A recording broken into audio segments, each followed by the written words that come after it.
Hai semuanya, selamat pagi.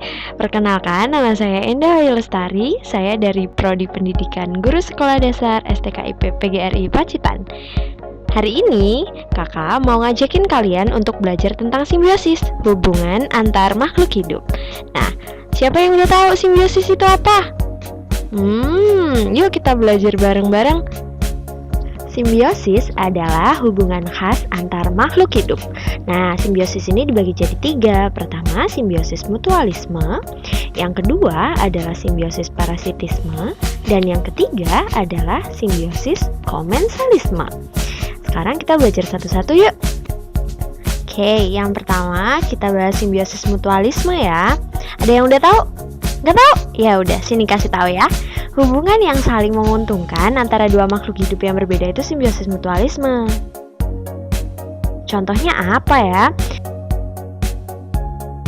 Contoh dari simbiosis mutualisme itu adalah hubungan antara kupu-kupu dan bunga. Nah, jadi karena kupu-kupu menghisap madu dari bunga, kupu-kupu membantu bunga untuk melakukan penyerbukan. Setelah itu, bunga akan berkembang dan tumbuh menjadi biji dan buah. Apakah kalian menemukan contoh yang lain? Nah, contoh lainnya adalah kerbau dan burung jalak.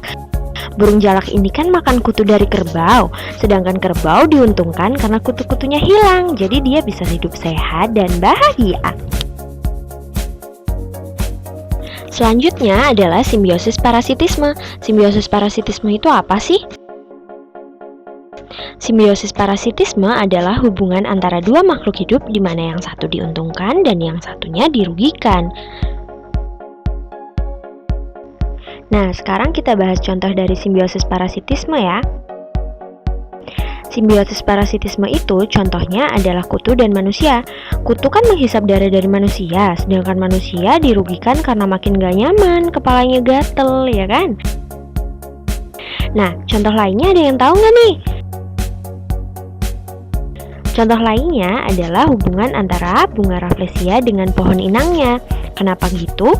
Bunga rafflesia hidup dengan nutrisi dari pohon inangnya, sedangkan pohon inang lama-kelamaan akan mati karena kehabisan makanan.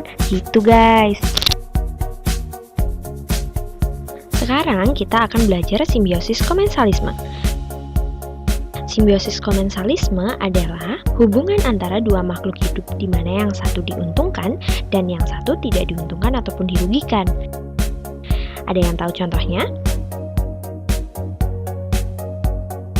Contohnya adalah hubungan antara ikan hiu dan ikan remora. Nih ya, ikan remora mendapatkan keuntungan karena dia mendapatkan makanan dari sisa makanan ikan hiu. Sedangkan ikan hiu tidak merasa diuntungkan ataupun dirugikan karena makanannya tidak hilang dan dia tidak merasa terganggu karena ada ikan remora di sekitarnya. Yang tahu contoh lainnya siapa lagi nih? Contoh lainnya adalah hubungan antara bunga anggrek dan pohon inangnya. Bunga anggrek merasa diuntungkan karena dia mendapatkan tempat tinggal dengan menempel di pohon inang. Sedangkan pohon inang ini nggak merasa untung ataupun merasa rugi karena nutrisi dan makanannya tidak diserap oleh bunga anggrek. Paham kan semuanya? Sekarang kita ingat-ingat lagi ya. Simbiosis adalah hubungan khas antara dua makhluk hidup. Simbiosis tadi dibagi jadi 3, yaitu simbiosis mutualisme, parasitisme, dan komensalisme.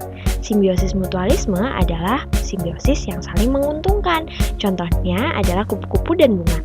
Sedangkan simbiosis parasitisme adalah hubungan di mana satu diuntungkan dan satu dirugikan. Contohnya adalah kutu dan manusia. Yang terakhir, simbiosis komensalisme adalah hubungan di mana satu diuntungkan, sedangkan yang satu tidak untung dan tidak rugi. Contohnya adalah ikan hiu dan ikan remora.